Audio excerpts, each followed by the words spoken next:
Hey there, everybody. Welcome back. We're looking at our non-dimensionalization study, our topic, our introduction to it. It's a lot more than what we could do in a short lecture, but I just want to introduce you to it. It's a grad school idea. So we have our conservation of momentum equation up top. It is not focused on a particular direction, not X, Y, or Z yet, so we could break it down into X, Y, or Z. But how do we strip out the dimensions? We're going to use an asterisk next to everything that's an original component of the conservation of momentum equation. It's things that have units in them. So things that have units. So the asterisk is going to represent the original one. So let me just give an example. We're going to represent U, our velocity, our flow velocity, U. Let's say it's just 60 miles per hour. Well, let's say north. We need to have a direction, right? So the miles per hour are really not necessary to what we need, right? I could plot 60 going north on an XY Cartesian coordinate system if I said Y was north. And the miles per hour is kind of irrelevant to the plotting. So what we're going to do is we're going to call that like B. Those are our dimensions. And we're just going to leave U as 60 miles per hour with the heading north. Okay. So if I strip out the miles per hour and call it B, U, our original velocity vector U is really U. It's still U. It's still got that heading. My bad. Should still have that. Times its dimensions. So these two right here, if U is the 60 vector and V is miles per hour, we can put them back together and this makes that. Okay.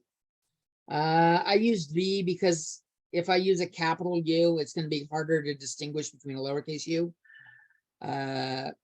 Where it's really easy when you type it out. It's not so easy in handwriting. In general, I would go with U, big U. I try to use the same letters as everyone does in this process. So that was an example of doing it with U. Let's look at doing it, breaking down everything that's in this initial equation right here, how we can strip it down into parts. Okay. So our velocity, I'm going to say U, velocity vector, we're going to divide out that V. I don't want V in there anymore. I don't want the miles per hour in there anymore. So I'm going to divide out V and we're going to be left with U star equals V times U, like we were saying up here. This gives us a way we can divide them out visually in a second, as you'll see. And so let's just check each one. That's our velocity. We've got the gradient up there.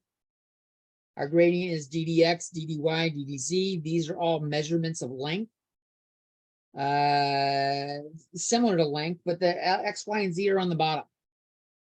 So we're doing the derivatives of the length. It's like a 1 over L situation, which is weird, but you'll see how it ends up turning out. So I could say the gradient is 1 over L. We're going to divide that out. And that just ends up being that. And so if I want to solve for the gradient star, our original thing, it ends up being the gradient over L. As I was saying, we're dividing out the length. And here we are dividing out the 1 over length, which is what the gradient is. We're getting rid of its units. We look at the Plossian, which is the gradient dotted with the gradient. We end up, it's just like this. So we're going to have L squared times that. And so we have the gradient squared over L squared.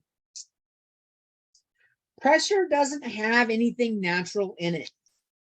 There's nothing to select naturally. So they have it set up for two different things.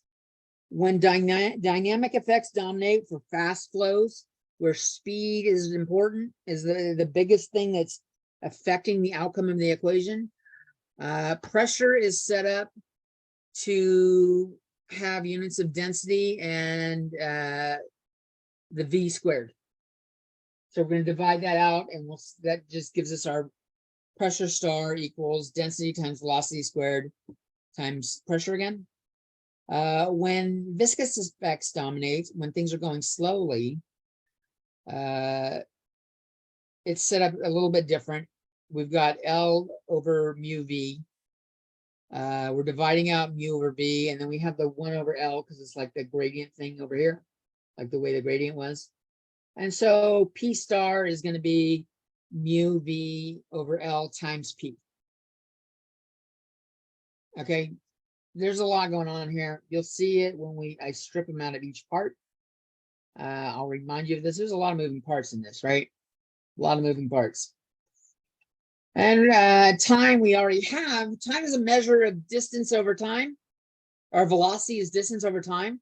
So I can solve for time. Time is length over velocity. We already have things defined as that. So we're not going to pick a new thing for time. We're going to use L over V for it. So for T, for our basic T, we're going to divide the units out of T star. So we're dividing out L over V, which gives us V over L times T star. And when we solve for it, we got T star is L over V times T. And then G, we can divide out just big G. I clearly forgot to put this one in there before I did this, and I did not want to rewrite this page. We're going to plug these in the next video, and you'll see all these again in the next video where I put them in one at a time. Let's do that now. We're almost done. Peace.